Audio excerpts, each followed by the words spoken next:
Olá, eu sou o pastor Sérgio Mamed e eu quero convidar você a estar neste momento em um tempo meditando na palavra de Deus comigo. Então, para isso, eu gostaria de pedir a você atenção na leitura de um pequeno texto que eu vou ler, que está no livro de 1 Reis, capítulo 8, versículo 56, que diz assim: Bendito seja o Senhor, que deu repouso ao seu povo de Israel. Segundo tudo o que prometera, nenhuma só palavra falhou de todas as suas boas promessas, feitas por intermédio de Moisés, seu servo. Quando nós olhamos um pouco para o passado e pensamos em quem escreveu essas palavras, nós vamos ver que foi o rei Salomão. E a outra pessoa a que ele se refere, seu servo Moisés, ele está se referindo ao grande Moisés, que libertou o povo do Egito. E quando nós vamos ver a história de Moisés e o que aconteceu, nós vamos perceber que Deus usou a vida de Moisés e, através de Moisés, ele fez promessas ao povo que estava escravizado no Egito. E ali a promessa que Deus fez ao povo foi de que os tiraria daquele lugar de escravidão e os levaria para uma terra de deleites, uma terra onde eles teriam segurança, paz, alegria, felicidade, um lugar onde eles poderiam plantar, colher e viver em paz. Bem, durante esses 400 anos, ou aproximadamente 400, 500 anos que existiu entre Moisés e Salomão, houve muitas coisas. Tivemos o tempo dos juízes, onde Deus levantava alguém para libertar o povo quando este povo sofria uma invasão, sofria uma perseguição, sofria uma guerra. Bem, mas chegou um tempo de paz, o tempo do reinado do rei Salomão. Até o rei Davi, que foi pai de Salomão, houve guerras, houve perseguições, houve disputas de territórios. Mas no tempo do rei Salomão, ele desfrutou de um tempo de paz. Não houve guerras no tempo dele. E ele começou a reinar como menino. E talvez então a percepção de Salomão, quando escreveu esse texto, na inauguração do grande templo construído por ele, projetado por Davi, mas construído por ele, ele teve essa percepção de paz, essa percepção de tranquilidade. Ele conseguiu ver o cumprimento das promessas de Deus sobre o povo. Promessas essas que ele fez através de Moisés, quando os tirou do Egito. E aí, eu queria ver com vocês aqui 3 aspectos dessas promessas de Deus. Na verdade, de toda a promessa de Deus, nós podemos entender que tem esses mesmos aspectos. Tá? O primeiro aspecto que eu gostaria de frisar ou de ver com vocês nessa promessa, nessa frase, nesse texto aqui de Salomão, é o seguinte: é quando ele fala assim, não falhou nem sequer uma das promessas de Deus. Nós podemos entender aqui, com isso, de que as promessas de Deus, elas são infalíveis. Toda promessa de Deus não falha. Por que não falha? Porque Deus, ele vela pela sua palavra para cumpri-la. Não há uma só palavra que Deus tenha dito que não tenha se cumprido. Porque ele mesmo atesta isso. Isso está lá, em Jeremias. Está lá também no livro de Isaías, no capítulo 55, versículo 11, tem um texto que diz assim: Assim será a palavra que sair da minha boca. Ela não voltará para mim vazia. Antes fará o que me apraz e prosperará naquilo para que a enviei. Dá para perceber que o próprio Deus, ele garante o cumprimento da sua promessa? Dá para perceber que o próprio Deus se empenha em fazer cumprir a sua palavra? Ele não é um Deus de mentiras, é um Deus de verdade. Por isso, quando ele fala alguma coisa, quando ele promete alguma coisa, ele cumpre. No livro de 2 Coríntios, no capítulo 1, versículo 20, o apóstolo Paulo, ele diz que as promessas de Deus, a palavra de Deus, tem em si mesmo a palavra de Deus e também a garantia do cumprimento. Diz assim, ó, porque quantas são as promessas de Deus, tantas tem nele o sim, porquanto também por ele é o amém para a glória de Deus, por nosso intermédio. Aqui ele está falando que a promessa de Deus tem em Cristo, esse ele se refere a Cristo. Então quer dizer, nele tem a promessa e nele também tem o sim, tem o amém, quer dizer, tem a própria garantia. Então Deus, ele promete e ele mesmo se empenha por cumprir a sua promessa. Não poderia ser diferente, porque Deus, ele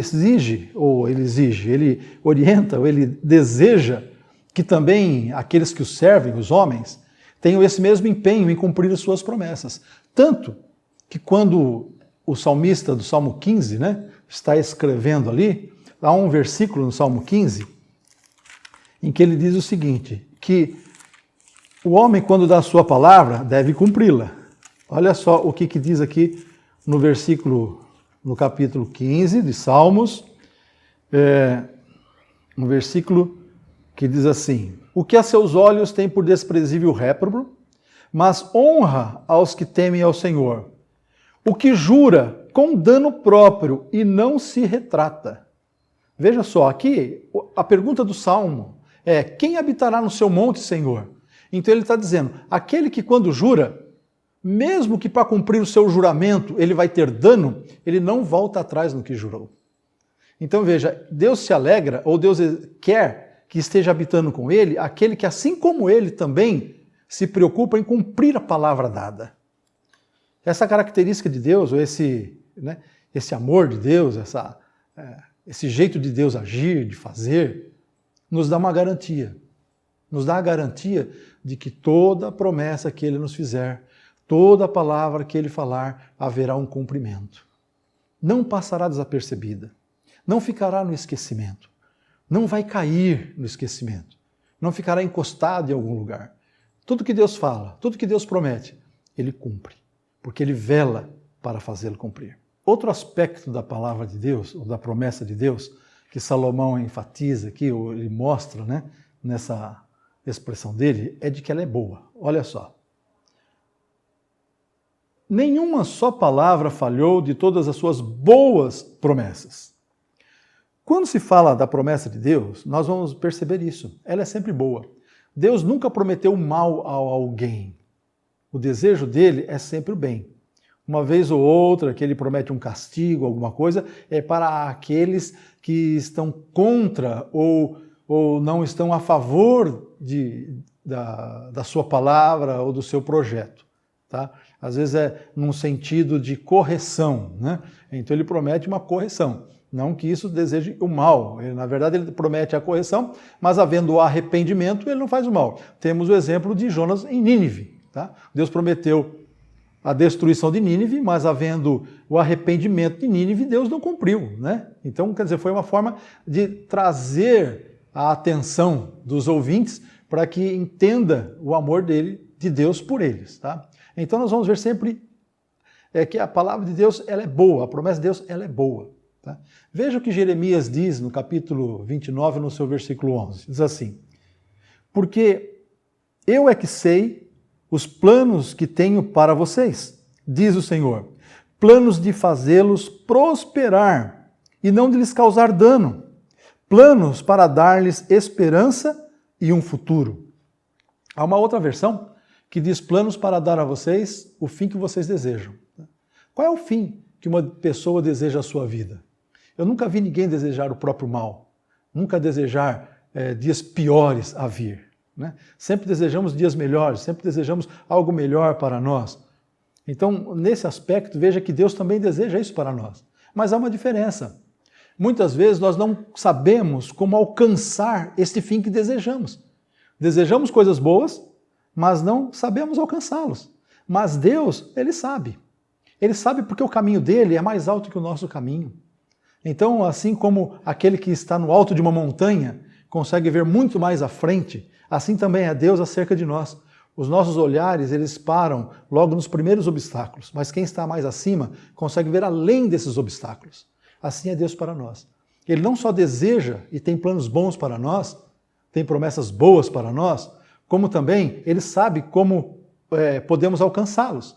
Então, se andarmos segundo a sua vontade, se nos preocuparmos em saber quais são esses planos dele para nós e deixar que ele cumpra esses planos sobre nós, nós alcançaremos o que desejamos. É muito simples isso, não é? É claro que tem as suas dificuldades também pelo meio. Mas um outro aspecto que eu quero frisar da palavra de Deus, que Salomão também diz, e a gente consegue perceber nessa palavra de Deus, é que todas essas promessas de Deus, que são infalíveis e que são boas, elas têm um tempo certo para cumprir. Toda a promessa de Deus, toda a palavra de Deus, ela vai se cumprir no exato momento em que ele determinou, em que ele planejou, em que ele orquestrou para que acontecesse. O apóstolo Paulo, falando acerca do nascimento de Jesus, no capítulo de Gálatas, capítulo 4, versículo 14, ele diz assim, que na plenitude dos tempos, Deus enviou Jesus. Ora, se nós formos pensar de uma maneira muito simples, né, entre o nascimento de Jesus e a promessa que Deus havia feito de enviar a semente da mulher para pisar a cabeça de Satanás, há pelo menos 6.000 anos de diferença. Será que em 6.000 anos não houve um tempo para que Jesus pudesse ter nascido? Será que no tempo de Abraão, Jesus não poderia ter nascido? Será que no tempo de Salomão, Jesus não poderia ter nascido? Ou no tempo de qualquer outro rei? Ou mesmo antes do exílio para a Babilônica? Mas não.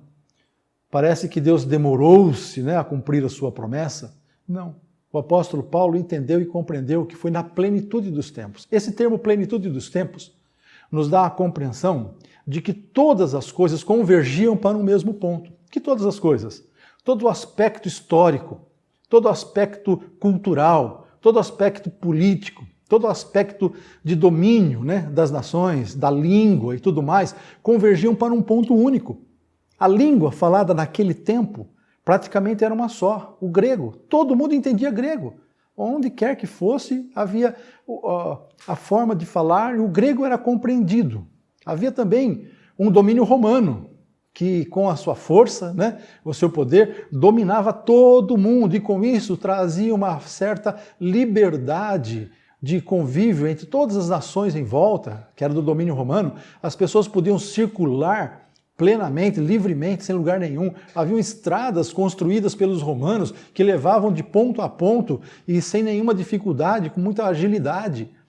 Havia, de todas as formas, né, algo convergindo para uma mensagem que pudesse ser transmitida para todo o mundo naquele momento. E foi quando Jesus veio à Terra. Foi quando Deus enviou Jesus.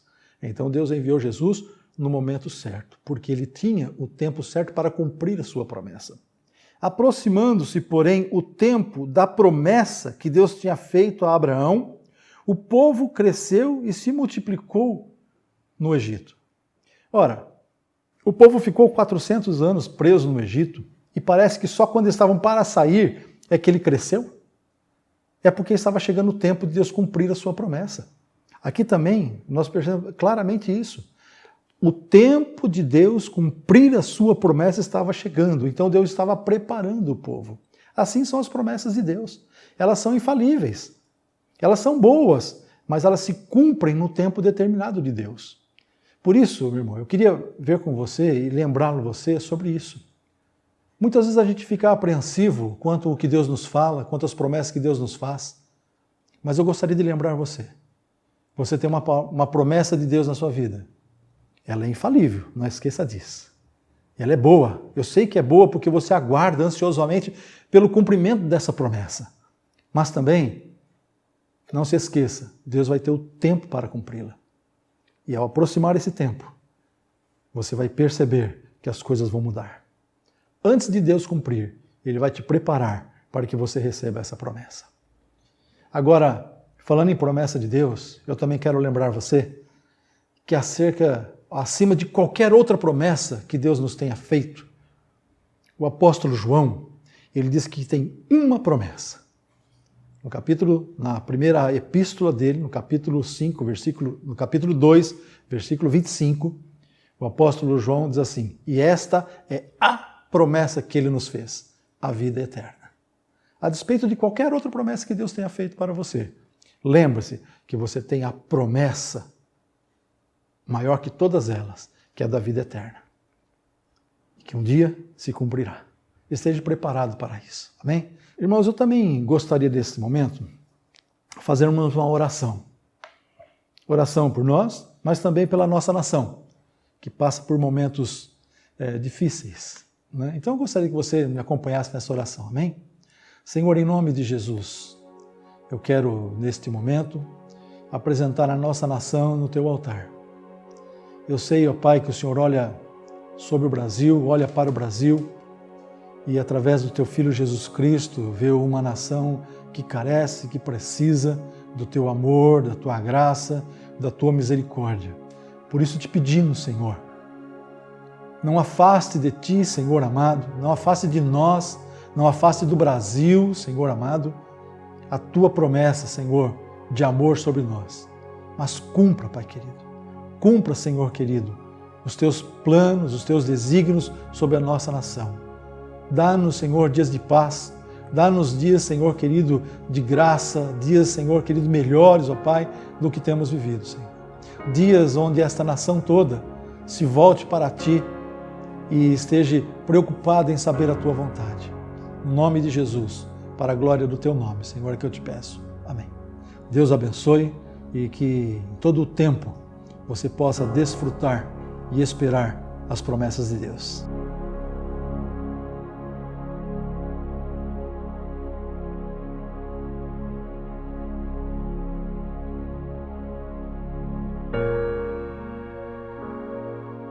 Contribua com este ministério. Banco Bradesco, agência 0670, conta corrente 14865, dígito 2. Deus te abençoe grandemente.